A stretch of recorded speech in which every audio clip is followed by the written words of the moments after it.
An investigation is underway after police responded to shots fired early this morning near Gresham. Live rounds and casings were found, but no one was injured. Christelle Kumwe had a chance to speak with neighbors shaken by the shooting.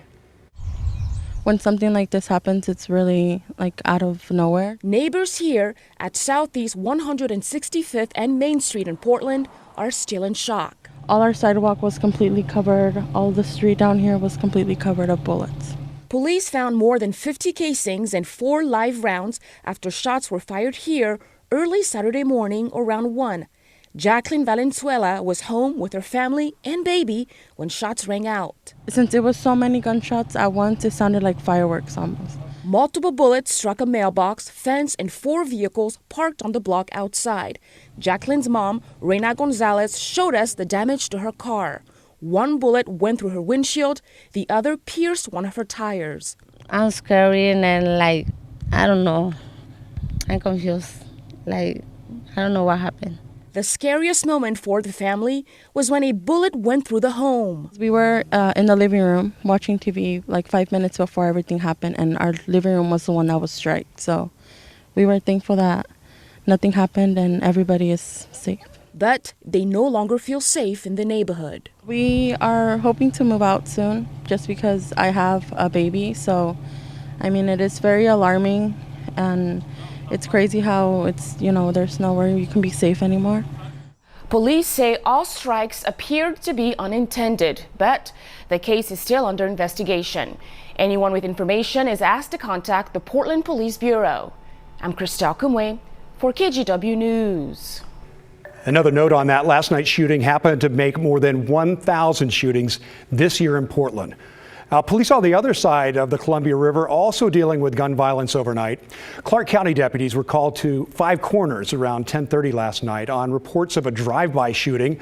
When they arrived, they found the victim inside a home with a gunshot wound in the leg. That person said they believed that they were followed home by an unknown person who shot at them several times, mostly hitting their vehicle. Witnesses say the suspect took off in a red or orange SUV or hatchback. Anyone with information should contact the Clark County Sheriff's Office. Portland police announced they've made an arrest for a shooting that took place back in May. Back on May 28th, officers were called to Southeast 119th and Ash just before 4 in the afternoon. When they arrived, they found the victim with serious but non-life-threatening injuries. For 4 months now, investigators have been following clues and tips to find out who did this.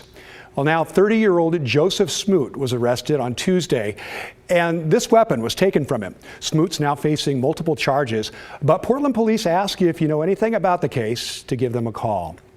Police in Salem are investigating a deadly crash involving a bicyclist near Salem Parkway and Cherry Avenue Northeast. Officers and other emergency responders were called to the area around 7:50 last night. When they arrived, they determined a semi-truck and trailer struck that bicycle rider. The driver of the truck stayed at the scene and cooperated with police. Investigators found that the truck driver was going through the intersection on a green light, and the bicycle ran the light. No arrests were made and no tickets were handed out. With Halloween 2 weeks away, families have to weigh safety and fun. And by taking the right measures, both are possible despite COVID-19. Gayla Netlin shares how experts think you can celebrate without fear. Kids are getting their costumes ready. I think Halloween is a great COVID-friendly holiday. Multnomah County Health Officer Dr. Jennifer Vines is joining other experts in approval. It's a good time to reflect on why it's important to get vaccinated, but go out there and enjoy Halloween as well as the other holidays. What advice do you have for families regarding Halloween and trick-or-treating? To keep those activities outside, still a good idea to have people masked indoors. And then just back to basics. If people are not feeling well, they really shouldn't be participating in Halloween activities. The holiday comes as 28 million children, 5 to 11 years old, wait for vaccine approval. They could get shots in arms as early as November. I think all indications are hopefully once the FDA completes its work that we'll see vaccine in kids after Halloween. The good news locally is COVID cases are trending down. We seem to be emerging from this Delta wave with nothing on the horizon, knock on wood. And school and workplace vaccine mandates have helped boost immunization rates. It sends a signal that something is important. If you've never thought twice about something like polio or measles, chances are it's because you had to be vaccinated for it to enter school. So as Halloween approaches, experts again encourage getting vaccinated to reduce risk on your family and reduce pressure on the healthcare system.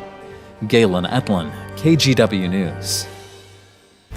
A U.S. Senator from Oregon, Ron Wyden, made an appearance today in Portland to discuss the effects of the ongoing climate crisis here in the state.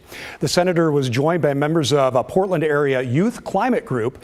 Together, they shared their commitment to no climate, no deal for a budget deal back in Washington, D.C. Senator Wyden says he will not compromise on the future of Oregon's young people. This is their time to see a very different approach in government, an approach that puts their heartfelt concerns that you just heard ahead of the big lobbies. The idea of a carbon footprint was made up by corporations to try to place the blame of the climate crisis upon individual people when it's not our faults. And we didn't cause this crisis, but we are the people who are facing it and who are going to suffer the consequences. Now, Wyden and other speakers say today's rally was about putting the responsibility where it belongs, on elected officials to take this crisis more seriously. Just one example of the climate crisis we're facing continues to play out in Central Oregon with the ongoing drought in the West. People living in Deschutes County are struggling with wells drying up. One recent example is Craig Reisner. His well ran dry about 3 weeks ago. After speaking with a well digging company, he found out it would be 6 to 8 months before a new well could be built. And on top of that, at least one company quoted him $18,000 to dig a new well. So he found a cheaper fix, but still needed to find water for the next 3 weeks. Our neighbor has allowed us to tap into his frost-free temporarily so that we can get a shower and have it run. But with the freezing at night, it's becoming quite a hassle to go out and to drain the line every night. Now, a well digging company says they're not noticing an increase in the number of wells that they're digging, but they do say they're having to dig them deeper. That has an impact, of course, on everyone living around them.